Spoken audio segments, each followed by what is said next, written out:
감사합니다. 오늘 함께 예배하신 여러분 주님의 이름으로 축복합니다. 우리 전우자 옆에 있는 분들에게 잘 오셨습니다. 인사하겠습니다. 잘 오셨습니다. 네, 잘 오셨습니다. 은혜 주시기를 원합니다. 네, 느헤미야 강의 19번째 하나님의 역사 9장 7절에서 26절입니다. 제 성경책에 메모지가 껴있는데요. 이런 내용의 메모지가 있습니다. 정말로 내가 하고 싶은 것이 무엇인지를 곰곰이 생각하고 그 정한 목표를 실천하는데 반드시 고비가 있을 거라고 각오해라. 이렇게 적어 있습니다. 이 메모지는 치매와 뇌 전두엽 연구 분야의 권위자인 연세대 의대 나덕열 선생님의 앞쪽형 인간이라는 책을 읽고 제가 적어놓은 책입니다. 우리의 인생이 어려움이 있고 힘들고 고비가 있기 마련입니다. 그때마다 우리는 정신을 똑바로 차리고 우리의 머리를, 우리의 뇌를 잘 단련하여서 좋은 선택을 내려야만 합니다. 제가 오늘 이 말씀을 준비하면서 이스라엘 백성이 이 질문을 하나님 앞에서 자주 던져 보았다면 참 좋았을 텐데 라는 생각을 하게 되었습니다. 그들은 이제 출애굽하고 광야 생활하는 데 있어서 이 질문을 하지 않았습니다. 그래서 쉽게 우상 숭배하고 낙심하는 모습을 볼 수가 있습니다. 시행착오에 빠진 역사를 오늘 본문은 기록을 하고 있는 거죠. 성도 여러분, 우리는 지난 느헤미야 강해에서 어떤 말씀을 들었습니까? 성전과 성벽을 완공하고 금식하며 굵은 베옷을 입고 하나님 앞에서 이방인들과 절교하고 그들의 삶의 패션을 변화시켰습니다. 그래서 예배가 회복되고 말씀을 오랜 시간 낭독하고 또 기도하면서 부흥을 맞이하게 됩니다. 포로 생활 마치고 돌아온 백성들에게 부흥이 일어난 겁니다. 그리고 오늘 본문 7절부터는 이스라엘 백성이 지나간 역사의 회고에 들어갑니다. 오늘 여러분이 읽으신 이 긴 본문인데 사실 좀 길지요. 설교 내용으로 다 다루기에는. 근데 원래는 이제 39절, 8절까지가 그 이스라엘 역사 전체입니다. 그래서 아브라함과 애굽의 생활, 그 다음에 출애굽, 그 다음에 가나안 정복까지가 오늘 읽으신 본문이 되겠습니다. 그리고 다음 주 본문에서는 이제 포로 생활과 귀환까지를 다루고 있는 이스라엘 역사 전체를 다루고 있는 그런 본문이 되겠습니다. 여러분, 이 본문이 26절까지 읽는데도 기셨잖아요. 그런데 이 이스라엘 백성들은 3시간 동안 성경을 낭독했다라고 하는 겁니다. 그러니까 제가 살짝 걱정은 됐습니다. 이 긴 본문이 긴데 읽는데 힘들지 않으실까. 근데 3시간 읽은 거에 비해서는 우리는 약과라고 볼 수가 있는 거죠. 네.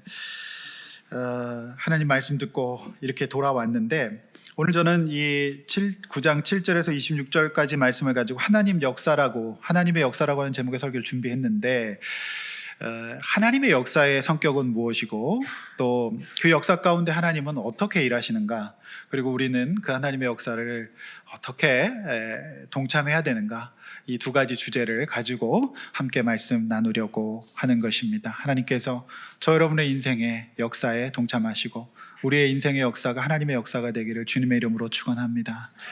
본론입니다. 첫 번째, 출애굽을 통해 이루시고자 하는 하나님의 역사의 성격입니다. 역사는 하나님의 역사라고 하는 것이죠. 이제 7절에서 15절 말씀입니다. 여러분 7절 말씀 잘 보셔야 되는데 주제 9절입니다. 주는 하나님 여호와시다라고 고백합니다.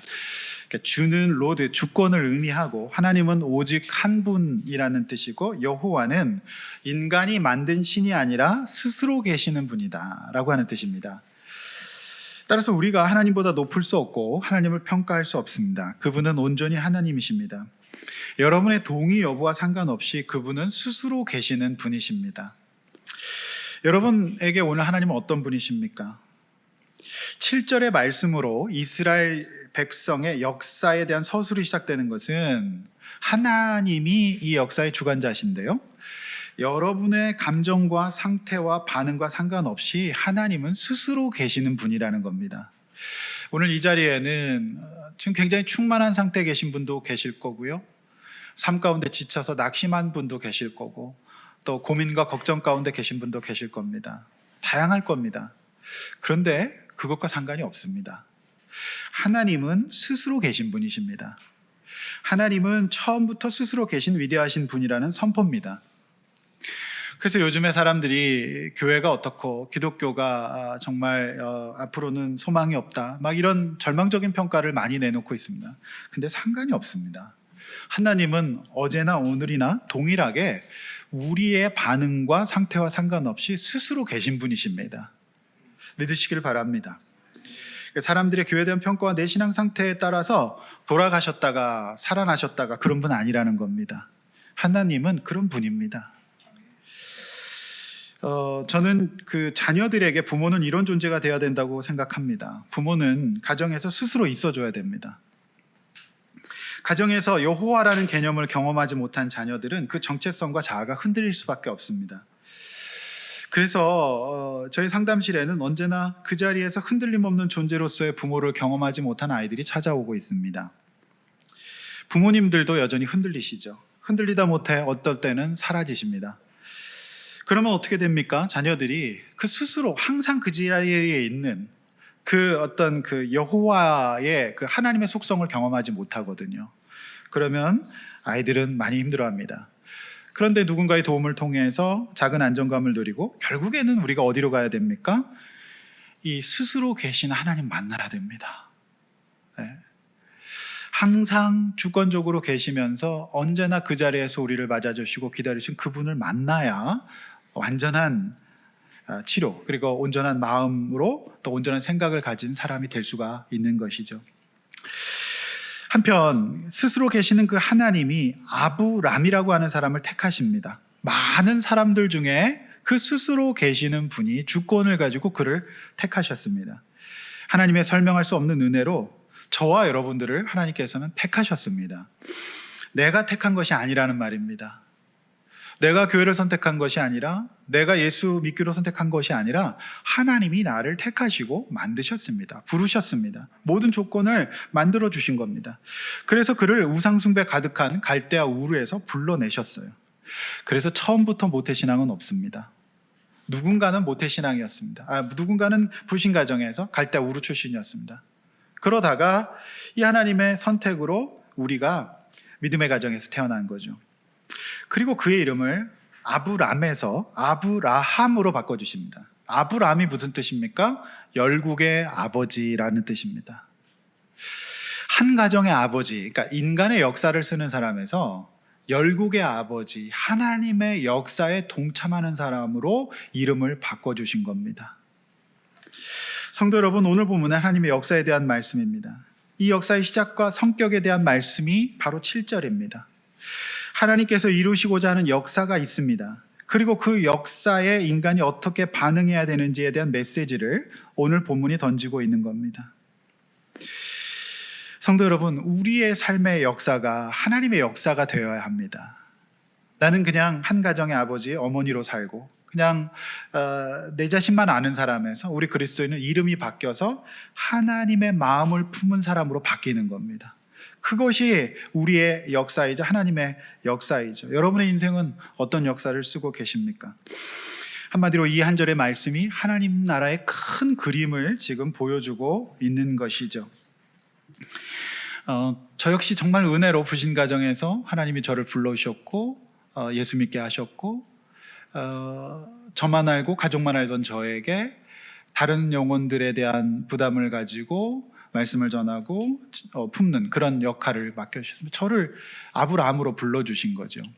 그거는 하나님의 정말 은혜였고 하나님의 택함이었습니다. 목사만 그런 것이 아니라는 말입니다. 모양과 내용이 다를지라도 우리 모두는 이 세상에서 아브라함입니다. 한 가정만 알고 우리 자녀만 알고 사는 게 아니라 우리는 하나님 나라와 그리고 많은 사람들에게 선한 영향력을 미쳐야만 되는 신자로 우리를 택하시고 부르신 겁니다. 그 은혜가 있는 겁니다. 그런데 그렇게 이 아브라함의 후손인 이스라엘 백성이 부르심을 입은 거죠. 그런데 이 방향성이 자꾸 흔들리는 역사를 오늘 보여주고 있는 겁니다. 자, 8절 보십시오. 이런 하나님의 역사의 부르심의 첫 반응은 굉장히 좋았습니다. 충성되었고 그 말씀을 믿었어요. 결단했어요. 갈대아우를 떠났습니다. 그런데 시간이 지나면서 조금씩 달라집니다. 9절 보시면 애굽의 삶이 매우 힘들었기 때문입니다. 출애굽을 할 때는 굉장히 좋았습니다. 근데 홍해 기적도 맛보고 그 다음에 문설주에 피를 발라서 우리 가족이 보호되는, 그리고 바로왕 앞에서 여러 가지 기적을 봤으면 너무 기쁘고 감격적에서 춤을 추고 찬양하고 그랬습니다.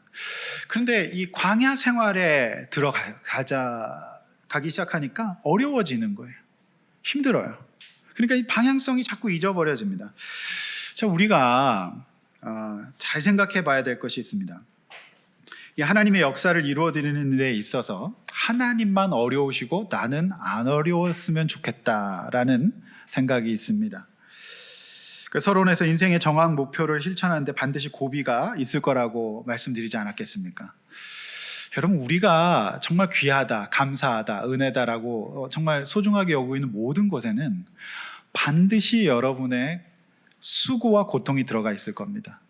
그런 것 없이 되는 것은 사실상 거의 없습니다. 아이들이 세뱃돈을 쉽게 받죠. 근데 그 세뱃돈을 쉽게 쓰죠. 근데 자기가 어렵게 일해서 번 돈은 정말 귀하게 여기는 것과 마찬가지입니다. 게임이 재밌습니다. 그런데 자기가 엉덩이를 의자에 붙이고 열심히 공부해서 얻어낸 성취의 재미는 비교할 수 없는 재미죠. 그런 겁니다. 그래서 힘들 때 우리는 어떻게 해야 되죠? 그러니까 분명히 하나님 믿고 예수 믿었습니다. 그리고 하나님 자녀 됐습니다. 역사에 동참했습니다. 그래서 첫사랑, 하나님 앞에 그 신앙의 첫사랑 뜨거움으로 시작했습니다. 근데 살다 보면 고비가 옵니다. 어려움이 발생됩니다. 이때 어떻게 해야 되느냐는 문제죠. 이때도 당연히 하나님에 대한 믿음을 잃지 않고 부르짖어야 됩니다. 그래서 오늘 백성들이 9절, 홍해에서 이러지도 저러지도 못하는 상황이고요. 10절에서 하나님께 부르짖을 수밖에 없는 상황에서 간절히 부르짖을 때 하나님께서 개입하시죠. 하나님께서 우리가 상대할 수 없는 고난을 다루십니다. 11절, 바다를 가르시고 바다를 육지처럼 통과하게 하시고 쫓아오는 자들을 던져버리십니다. 12절, 낮에는 구름 기둥과 밤에는 불 기둥으로 인도하십니다. 자, 13절, 이런 쉽지 않은 출애굽 과정 속에서 하나님은 어떤 일을 하셨습니까? 자, 말씀을 주십니다. 지금 힘들어요. 근데 말씀을 주시면서 정직한 규례와 선한 율례 계명을 주시면서 내 안에 있으라. 그리고 14절에서 거룩한 안식일을 지키라고 말씀하세요. 여러분들이 바라는 것은 문제 해결일 텐데 하나님께서는 오늘 말씀을 주시고 안식일을 지키라고 말씀하세요. 부르짖으라고 말씀하십니다. 자, 우리가 고난당하는 것을 보시고 함께 아파하시죠. 그리고 내가 알고 있으니 하나님의 뜻과 말씀에서 벗어나지 말고 이 과정이, 하나님 역사의 과정이 쉽지 않을 거라는 겁니다. 그래서 이때 너가 할 수 있는 것은 하나님 앞에서 말씀 듣고 부르짖고 안식을 취하라고 하시는 거죠. 네.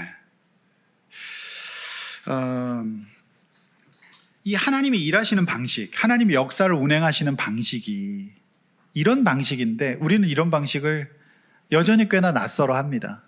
그리고 그냥 우리는 하나님만 힘들었으면 좋겠고 우리는 안 힘들었으면 좋겠고 다 해결해 주셨으면 좋겠다는 마음을 많이 가지게 된다는 것이죠. 발달 심리학자들의 소아운동 연구에 따르면 걷기를 배우는 첫 아이가 이제 1, 2개월 동안 하루 평균 몇 번 넘어지는지 아십니까? 지금 우리 교회에 딱 요 또래 아이가 있거든요. 그래서 이제 돌 사진을 찍었더라고요. 너무 예뻐요. 근데 이 아이가 지금 이제 깁니다. 이제 좀 있으면 이제 걸을 건데 보통 걷기를 배우는 첫 1, 2개월 동안 이 소아운동 연구자들은 하루에 17번 넘어진답니다. 그러니까 한 2달 정도 넘어지면 한 1000번 정도 넘어지고 배우는 겁니다. 근데 우리 어른들이 볼 때는 아이가 넘어지면은 너무 이제 마음이 아프잖아요. 근데 여러분, 아이는 그 넘어지는 것을 무섭게 여기는 것이 아니라 곧바로 뇌에 피드백을 한답니다. 그러니까 우리의 이 신경이, 우리의 뇌가, 우리의 운동이 반드시 어떻게 발전이 되냐면 넘어지는 과정을 통해서 이렇게 하면 안 되는구나, 이렇게 균형을 잡아야 되는구나, 여기 이렇게 힘을 줘야 되는구나, 그러면서 우리의 피드백 과정을 통해서 균형 감각과 조정을 저장합니다. 그러니까 아이가 넘어지는 것을 너무 무서워하시면 안 됩니다. 이 과정을 통해서 피드백을 아이는 하고 신경계가 그 넘어지는 과정을 통해서 그렇게 해야만 성장하는 겁니다.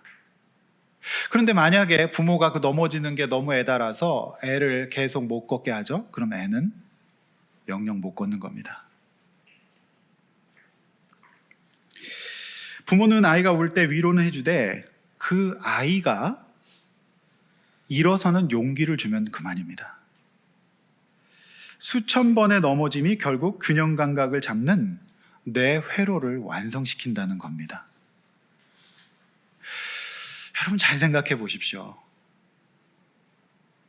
우리가 얻은 것들, 우리가 감사한 것들, 우리가 성장한 것 가운데는 반드시 거기에 위기와 고난과 희생과 수고가 들어가 있습니다.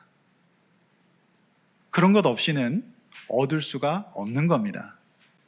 그런데 유독 신앙생활을 하면 하나님이 이제 내 인생을 힘들지 않게 해달라고만 기도하고 그런 일이 왔을 때 곧바로 하나님을 원망하죠.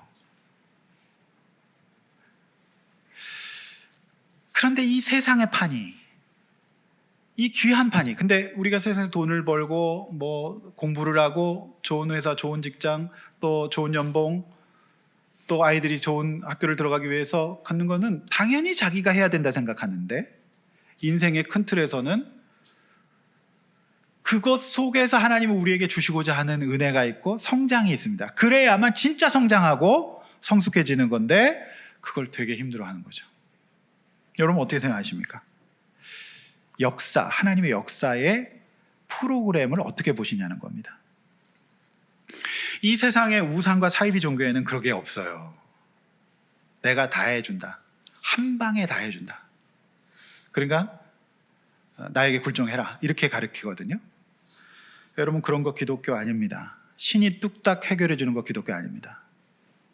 그렇게 해서는 사람이 성장과 성숙을 사실상 거의 이루기가 어렵습니다. 결국에 인간을 망가뜨리죠. 스스로 자립할 수 있는 존재가 못 되도록 하신다라고 하는 겁니다. 15절, 배고프고 목마른 상황, 힘들죠. 그러나 이 환경 속에서도 우리는 더욱더 하나님의 약속의 말씀을 붙들고 인생의 목적과 방향을 잡아가는 훈련을 해야 합니다. 우리가 택한 백성, 하나님의 역사를 이루어가시는 과정 가운데 있기 때문에 우리 가운데 광야의 구조가 마련됐을 때 여러분 하나님께서 우리의 삶에 개입하시고 역사를 이루어 가신다는 걸 잊지 마시고 주님 앞에 오늘 이 백성들처럼 부르짖어 기도하시기를 바랍니다. 그러면 그 과정을 통해서 그래 하나님은 오롯이다. 하나님은 여호와시구나. 이거를 깨닫게 될 겁니다. 이것이 하나님의 역사의 성격입니다. 이것이 바로 출애굽의 은혜입니다. 그래서 신자의 고통에 대해서 가장 깊은 묵상을 한 사람이라고 일컬어진 C.S. 루이스는 하나님은 우리가 넘어질 때마다 다시 일어서는 법을 배우기를 원하신다. 이렇게 말씀했습니다. 두 번째, 출애굽의 과정에 함께 하신 하나님의 역사가 있습니다. 하나님이 이 과정 가운데 우리와 함께 하신 역사를 우리는 기억해야 합니다. 16절에서 26절인데요. 결국 이 광야 같은 우리의 인생을 신앙생활하면서 우리가 피할 수 없는데 이 생활을 어떤 방향으로 해야 될까? 이게 이제 신앙생활의 본질인데요. 16절 말씀 보시면 이 광야 생활이 길어집니다. 그러니까 이스라엘 백성이 어떻게 됩니까? 교만해집니다. 하나님 원망합니다. 그래서 목을 곧게 하고 말씀을 안 듣습니다. 17절 말씀 보시면 하나님께서 하신 일을 잊어버리고 기억도 하지 않습니다. 하나님께서 얼마나 일의 과정 가운데 역사하셨는데 당장 힘들다고 기억조차 하지 않으려고 합니다. 패역하여 자신들이 원하는 하나님의 역할을 해줄 우두머리를 세웁니다. 그것이 우리에게는 어떻게 보면 사람이고 권력이고 물질이고 힘일 수 있겠죠. 그리고 다시 종되었던 땅으로 돌아가고자 합니다. 1000번 넘어져야 걷는 건데 다시 돌아가고자 합니다. 18절 결정적으로 스스로 계시는 여호와 하나님 앞에 당장 문제를 해결해 줄 송아지 우상을 만들어냅니다. 그것을 신이라고 믿으며 하나님을 모독하죠. 성도 여러분, 우리는 환경 앞에서 넘어질 수밖에 없습니다. 두렵고 힘듭니다. 저는 하나님의 입장을 한번 생각해 봤습니다. 하나님 입장. 하나님은 어떠실까? 그러면 하나님은 우리를 이끌어내서 구원의 과정 가운데에서 위기와 고난을 허락하시면서 팔짱 끼고 계신 걸까?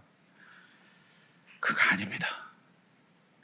하나님은 이 과정, 하나님의 역사를 운행하시는 이 과정 가운데 우리가 겪는 고통과 아픔을 훨씬 뛰어넘는 엄청난 희생과 고통을 감당하십니다. 어떻게 하십니까? 17절 하반절, 정말 이 말씀 밑줄 그으시면서 묵상하셔야 되는데 뭐라고 말씀하십니까? 이렇게 이들이 몹쓸 짓을 하는데 용서하시고 은혜를 베푸시고 긍휼히 여기시고 노하기를 더디하시며 풍부한 인자를 베푸시고 절대 그들을 버리지 아니하십니다. 여러분, 이제 몸고생과 마음고생 중에 무슨 고생이 더 힘듭니까? 단연 사실은 마음고생입니다. 몸고생은 내가 좀 그냥 피곤하면 돼요. 근데 진짜 힘든 고생은 변함없는 상황 속에서 마음고생하는 거거든요. 근데 여러분, 이 백성들 보십시오. 이 백성들 그렇게 부어주시고 인도하시고 하셨는데 그들이 하는 일이 송아지 만들고 목을 곧게 하고 원망하며 패역하고 왜 나를 구원하셨냐고, 하나님 어디 계신 거냐고 이렇게 나갑니다. 아이는 넘어지면서 걸음걸이를 배우고 성장하게 됩니다. 그래서 제가 얼마 전에 인용해드렸던 적절한 결핍, 이 적절한 이 부분이 우리 인생에는 반드시 필요한 겁니다. 그런데 이렇게 하지 않는 백성들에게 정말 대단한, 하나님은 정말 마음고생이 심하시다. 은혜를 모르는 사람에게 베푸시고 불쌍히 여겨도 그걸 모르는 사람을 계속해서 불쌍히 주시고, 화를 내는 사람에게 화를 노하기를 더디하시고 인자를 잃어버린 사람에게 계속 인자를 베풀어 주십니다. 마지막으로 절대 그들을 버리지 않는가. 여러분, 하나님은 저와 여러분들의 고생과 고통을 훨씬 더 뛰어넘는, 결국 이러시다가 자신의 아들 예수 그리스도를 주시는 겁니다. 하나님 역시 이 과정을 통해서 하나님이 되십니다. 이 세상의 신들은 그렇지 않지 않습니까?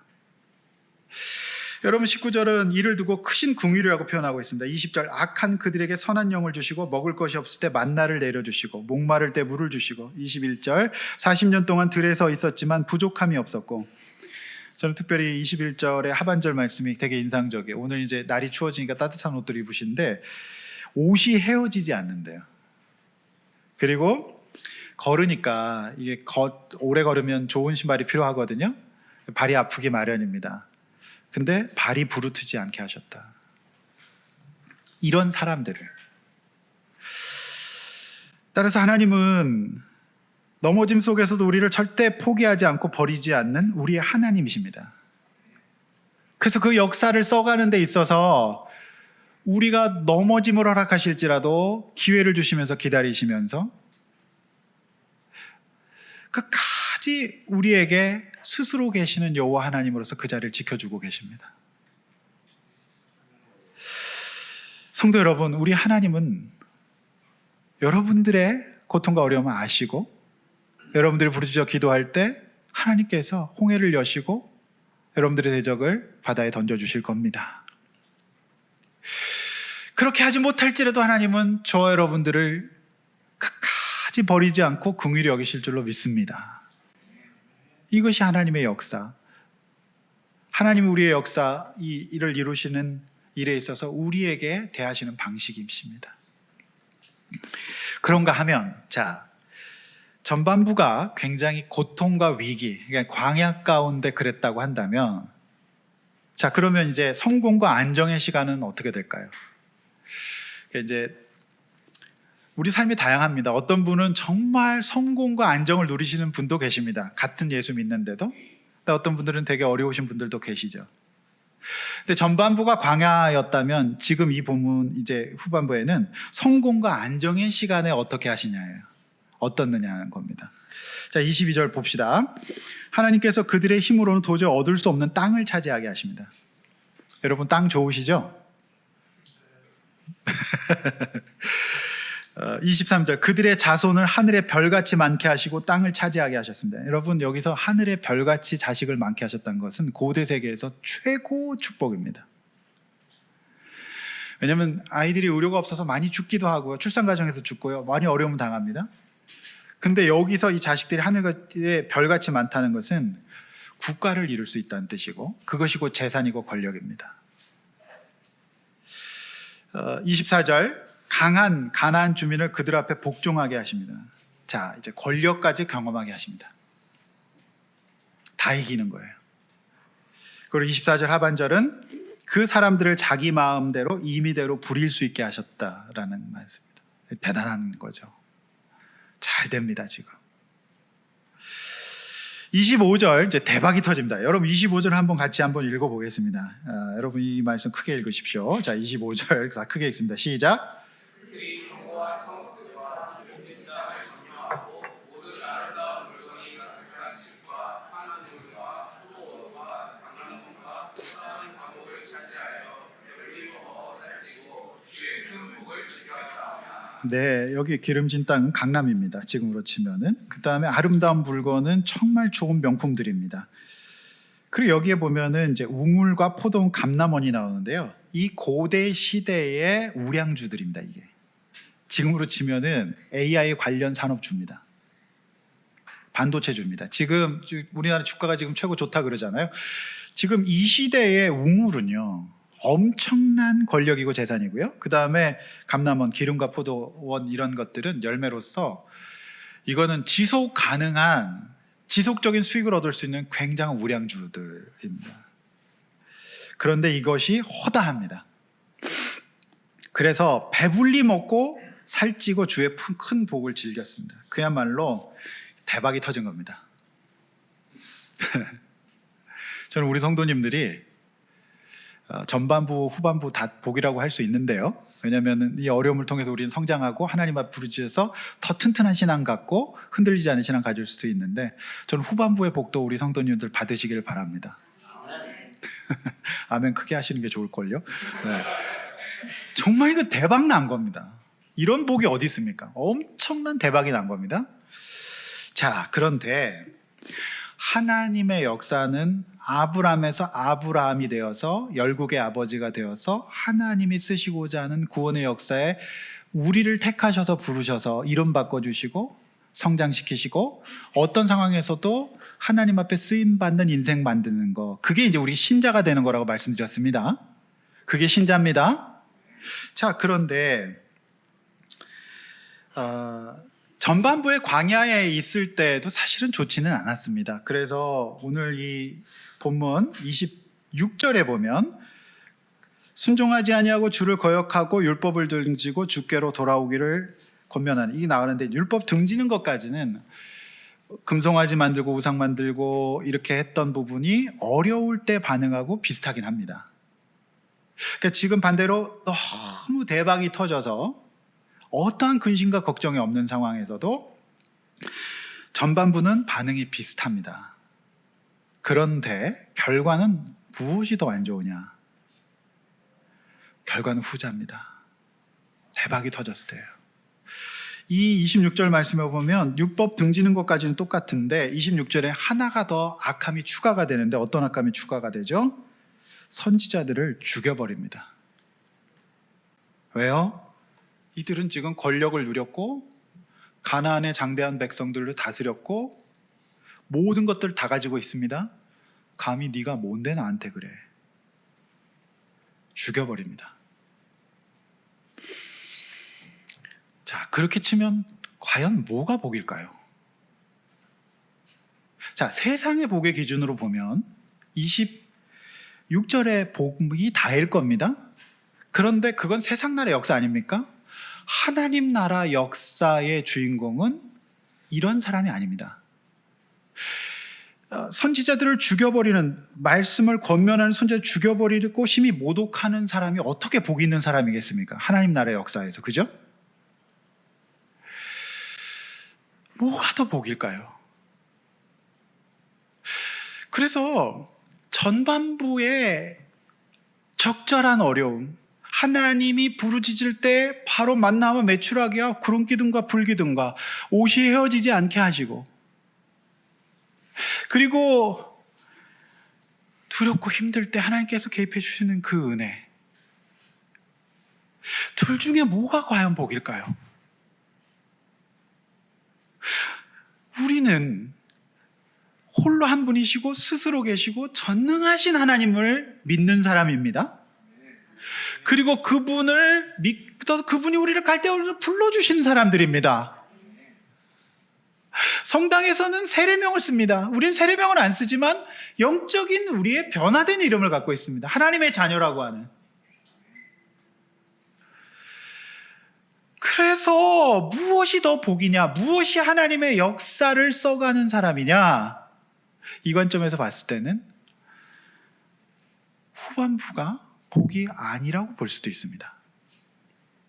그래서 예수님께서는 그렇게 이 땅에 오셔서 우리의 구원을 위해서 십자가를 지신 예수님께서는 이런 말씀을 하셨습니다. 복에 대해서 마태복음 5장 3절에서 10절까지 앞에 화면 보시면서 우리 함께 읽어보시겠습니다. 시작. 심령이 가난한 자는 복이 있나니 천국이 그들의 것이며, 애통하는 자는 복이 있나니 그들이 위로를 받을 것이며, 온유한 자는 복이 있나니 그들이 땅을 기업으로 받을 것이며, 의에 줄이고 목마른 자는 복이 있나니 그들이 배부를 것이며, 긍휼히 여기는 자는 복이 있나니 그들이 긍휼히 여김을 받을 것이며, 마음이 청결한 자는 복이 있나니 그들이 하나님을 볼 것이며, 화평하게 하는 자는 복이 있나니 그들이 하나님의 아들이라 일컬음을 받을 것이며, 의를 위하여 박해를 받은 자는 복이 있나니 천국이 그들의 것임이라.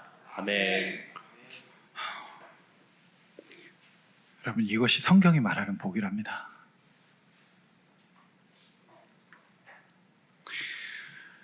그래서 이 복을 복이라고 여길 수 있는 게 신자입니다.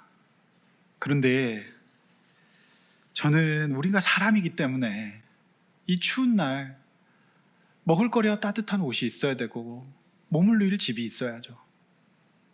근데 하나님께서 전반부에는 우리가 힘들고 어려울 때 하나님의 부르심 받아서 우리가 의지하고 구할 곳이 주님밖에 없지 않습니까? 그때 우상 송아지 만들고 우두머리 만들지 말라는 얘기죠. 그때 하나님, 저는 하나님의 자녀입니다. 하나님의 역사를 이뤄가는 사람입니다. 그래서 하나님 앞에 우리 부르짖으면 하나님께서 저와 여러분들의 삶의 여정 가운데 만나와 메추라기와 일용할 양식을 구해 주실 겁니다. 저는 그렇게 기도합니다. 믿음으로 사는 성도들의 사업과 믿음으로 살아가는 성도들의 자녀의 성장과 과정 가운데 저들이 직장 생활 가운데 하나님과 함께 해달라고 저는 간절히 기도합니다. 그러나 후반부에 이렇게 큰 복을 받았더니 못 돌아오는 겁니다. 권력을 누려보고 다른 사람을 지시하고 시켜봤더니 못 들어주겠는 겁니다. 여러분, 제가 성경 공부를 시켰던 분 중에 제가 이성 장군을 성경 공부 시켜본 적이 있습니다. 별 2개입니다. 군대에서 별 2개가 어떤 존재인지 아십니까? 하나님입니다. 그 군대에서 별 2개 전능감, 별 2개도 아직 뭐 소장이잖아요. 그래서 제가 볼 때는 대장 되면은요 진짜 인생의 대장일걸요. 근데 이분이요, 원래 이제 장교 생활 시작해 놓으니까 하고 고속 성장해서 별을 다져 놓으니까 안 들으세요. 안 들어요. 성도 여러분, 무엇이 복이냐는 말입니다. 저는 우리 성도님들의 삶이 안 힘들었으면 좋겠습니다. 정말로. 저는 우리 성도님들이 건강하셨으면 좋겠습니다. 그런데 지나고 보면 우리가 철이 드는 거는 우리가 사람이 되는 거는 여러분 그래요. 요즘에 지금 50대 이상, 60대, 70대 이런 분들은요, 그냥 자동 처리 들었어요. 왜냐면 엄마 아빠 너무 고생하는 게 보이거든요. 그러니까 뭐 학교에서는 교련 선생님한테 두드러 맞고 옛날에 진짜 충격이었던 건 제가 고등학교를 가보니까 군복 입은 선생님이 애들을 총으로 때리더군요. 그런 시대였어요. 그러려니 했어요. 어른들 무서운 줄 알고 선생님 무서운 줄 알고 살았거든요. 근데 요즘 우리나라가 잘 살기 시작하고 너무 좋아집니다. 정말 25절의 시대, 최대 구구를 맞이했습니다. 요즘 아이들의 내면은 무너지고 있습니다. 자기를 못 돌보고 부모 탓밖에 할 게 없는 세상이 돼버렸어요. 자, 그럼 과연 무엇이 복일까요? 그러니 60년대, 70년대까지만 했어도 가만히만 깔아도 부흥된다 그랬어요. 너무 하나님 앞에 부르짖을 수밖에 없어요. 절대적인 빈곤 가운데 일자리는 없고 애들은 많고 그 상황 속에서 하나님 앞에 나갔죠. 그러나 저는 우리 성도님 삶이 그렇게 되지 않기를 원합니다. 근데 제가 신앙생활하고 지금까지 살다 보면 사실은 너무 풍족하고 좋은 환경 속에서 사람 되기가 사실 쉽지 않아요. 그러니 하나님은 우리의 삶이 하나님의 역사를 이루는 아브라함이 되기를 원하세요. 그래서 좋을 때나 안 좋을 때나 하나님의 역사에 동참하는 사람이 되기를 원하시고, 그래서 간증을 하기를 원하시고, 기적의 인생을 살기를 원하시고, 스스로 계신 여호와 앞에 흔들림 없는 우리의 신자의 삶을 살기를 원하시는 겁니다. 근데 방향성 우리가 이걸 자꾸 놓친다는 거예요. 내 역사를 쓰고 싶은 거고 내 타이밍이 있다는 겁니다. 그래서 결국 망해서 돌아온 백성들에게 역사를 쭉 설명하는 과정입니다. 성도 여러분, 나는 우리 성도님들이 평안했으면 좋겠습니다. 제가 아프면 아팠지 여러분 안 아팠으면 좋겠고요. 근데 전자 후자 비교했을 때 진짜 복은 적절한 결핍 가운데 하나님을 찾고 은혜로 살아가는 게 진짜 복이라는 것은 분명한 사실인 것 같습니다.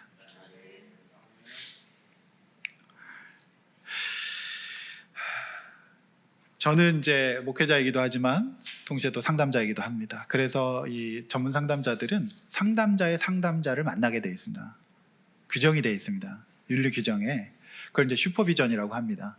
목회자의 목회자라고 하는 거고 상담자의 그걸 슈퍼비전이라고 합니다. 그래서 저도 상담을 쭉 하고 훈련받고 난 다음에 한 달에 한 번씩 저도 꼭 저보다 훨씬 더 시니어 상담자 전문가에게 제가 이제 슈퍼비전, 그러니까 저도 어디다 또 털어놓을 때가 있어야 되잖아요. 그래서 저도 실컷 털어놓고 실컷 얘기하고 위로받고 옵니다.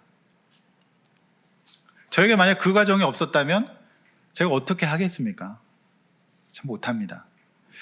그 중심을 잡고 제 방향성을 잡고 저 혼자 못 보는 것을 전문가가 또 봐줘야 되거든요. 근데 이 선생님이 이번 주에 제가 지난주에 선생님 뵀는데 한 달에 한 번 받는 주간, 마지막 주간이라 선생님이 6개월 동안 제가 좀 쉬어야 된다고 말씀을 하시는 거예요. 그래서 무슨 일인가 얘기를 들어보니까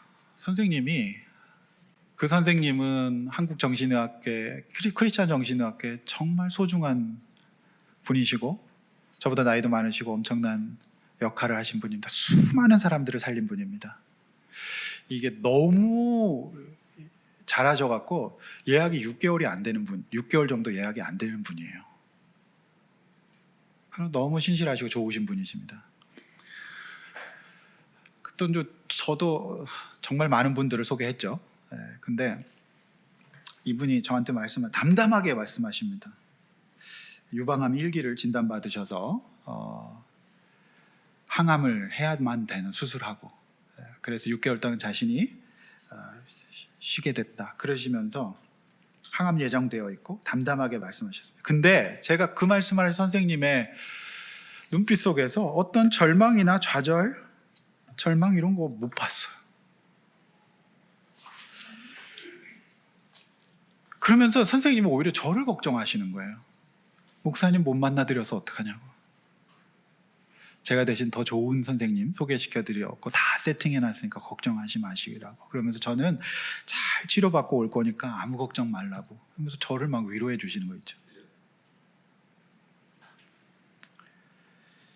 선생님은 평생 동안 그냥 아브라함이었는데 그냥 예수 믿고 아브라함이 되셔서 정말 수많은 사람들을 살리셨어요. 근데 이분이 너무 정말 그 병원이 잘 되셔서 돈을 진짜 많이 버신 분이거든요. 근데 그때도 이분은 너무 겸손하시고 언제나 최선을 다하셨어요. 그 최선이라는 게 뭐냐면 여호와예요. 그 자리에 계속 있습니다.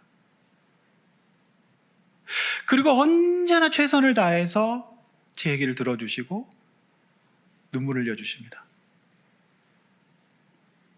딴 거 아닙니다. 스스로 있어요. 그러니 이 선생님이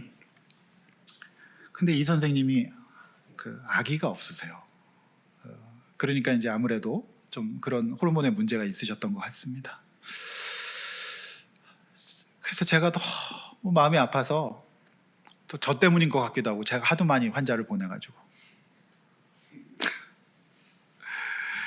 그래서 제가 이 환자 자리에 앉아 있다가 제가 기도해 좀 드려도 될까요? 하다가 제가 일어나서 선생님 손잡고 안수 기도해 드려서 같이 서로 울었습니다. 그런 선생님은 환자가 넘쳐나서 병원이 대박이 났을 때에도 여전히 겸손하시고 하나님 앞에서 여호와 하나님을 찾는 분이었고 저에게 영적 신학적 권면, 마음의 권면을 해주셨고요. 지금 이 본인이 의사니까 너무 잘 알잖아요. 항암이 뭔지. 근데 괜찮다고. 저 잘 치료받고 올 거라고. 그러시면서 율법을 등지거나 하나님을 거역하거나 목을 곧게 하는 거를 못 봤어요. 저는 이 말씀 한 주간 동안 준비하면서 그것이 하나님의 나라의 역사에 동참하는 사람의 삶이고 저분이 살아있는 열국의 어머니구나. 전 그걸 볼 수 있었습니다. 저는 선생님이 이제 현대의학의 도움을 받고 좋은 선생님 만나서 잘 치료받으시고 이제 거기에 이제 몸이 아픈 사람들의 마음마저 완벽하게 만질 수 있는 그야말로 아브라함으로 돌아오실 줄로 저는 믿습니다. 성도 여러분, 하나님의 역사를 살아가고 있는 성도로서 우리 그 역사에 동참되었습니다. 그리고 여기 오셨습니다. 그리고 이 말씀 듣는 겁니다. 그러므로 우리 어려울 때나 또는 잘 될 때나 우리가 이 땅에 살아가면서 크리스찬이라고 사고가 없는 게 아니고 교통사고가 없는 것도 아니고 병에 걸리지 않는 것도 아닙니다. 살아가면 그럴 수밖에 없습니다. 육체는 쇠해지거든요. 그러나 우리 그때 우리 하나님 앞에 부르짖읍시다. 낙심하지 마십시다. 또 잘 됐을 때 권력을 누리고 사람들이 나를 우러러 볼 때도 겸손합시다. 그것이 바로 신자의 삶인 것입니다. 오늘 여러분이 그런 삶을 사셔서 넘어지거나 떨어지거나 바닥을 찍는 사람 되지 않기를 원합니다. 말씀했습니다. 하나님은 우리를 애국과 같은 쉽지 않은 환경 속에서도 우리의 인생을 역사에 동참하는 인생으로 바꿔주십니다. 믿으시길 바랍니다. 하나님 앞에 복 있는 인생으로 하나님의 역사에 편입된 백성으로서 하나님 나라 백성 됩시다. 할렐루야. 성도 여러분, 하나님께서 여러분을 택하셨습니다.